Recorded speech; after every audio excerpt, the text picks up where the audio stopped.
গত ৬ তারিখে গাজীপুর জেলার শ্রীপুরে র্যাব পরিচয় দিয়ে একদল ছিনতাইকারী সেলভো কেমিক্যাল ইন্ডাস্ট্রিজের ৩ জন কর্মকর্তাকে অস্ত্রের মুখে জিম্মি করে এবং পরবর্তীতে ব্যাংক থেকে শ্রমিকদের বেতন ভাতা এবং বোনাস পরিশোধের জন্য উত্তোলনকৃত প্রায় ১৯,৪৫,০০০ টাকা ছিনতাই করে চম্পট দেয়। গত রাতে র্যাপিড অ্যাকশন ব্যাটালিয়ন র্যাব ফোর্সেসের র্যাব ১ এবং র্যাব সদর দপ্তরের গোয়েন্দা শাখার একটি দল ঢাকার রামপুরা, উত্তরা এবং গাজীপুরের টঙ্গীতে অভিযান চালিয়ে এই ভুয়া র্যাব সদস্য পরিচয় দানকারী যে সংঘবদ্ধ যে ছিনতাইকারী দল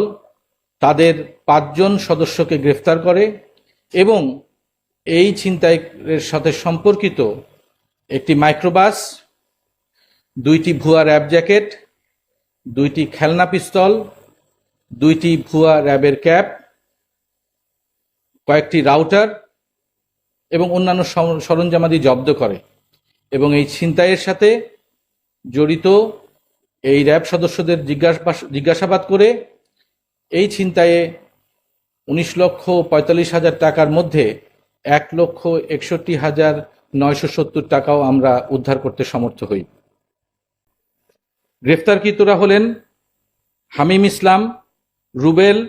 জিন্না মিয়া, আমিন হোসেন এবং আশিকুর রহমান। প্রাথমিক জিজ্ঞাসাবাদ এবং অনুসন্ধানে দেখা যায় যে এই যে ৫ জনকে গ্রেফতারকৃত যে ৫ জন সদস্য এরা মূলত একটি সংঘবদ্ধ ছিনতাইকারী দলের সদস্য, যারা দীর্ঘদিন ধরে নিজেদেরকে ভুয়া র্যাব, পুলিশ কিংবা ডিবি সদস্য কিংবা সাংবাদিক পরিচয় দিয়ে কিংবা অন্যান্য গোয়েন্দা সংস্থা বা আইন শৃঙ্খলা রক্ষাকারী বাহিনীর সদস্যদের নাম পরিচয় ভাঙিয়ে সাধারণ মানুষকে জিম্মি করে বিভিন্ন ছিনতাই করে আসছিল। গ্রেফতারকৃতদের আরও জিজ্ঞাসাবাদ এবং অনুসন্ধানে দেখা যায় যে ঘটনার দিন অর্থাৎ গত ৬ জুন বৃহস্পতিবার বিকেলে সেলভো কেমিক্যাল ইন্ডাস্ট্রিজের ৩ জন কর্মকর্তা স্থানীয় একটি প্রাইভেট ব্যাংক থেকে শ্রমিকদের বেতন, বোনাস এবং অন্যান্য মজুরি পরিশোধের জন্য একটি বড় অঙ্কের টাকা প্রায় ১৯,৪৫,০০০ টাকা উত্তোলন করেছিল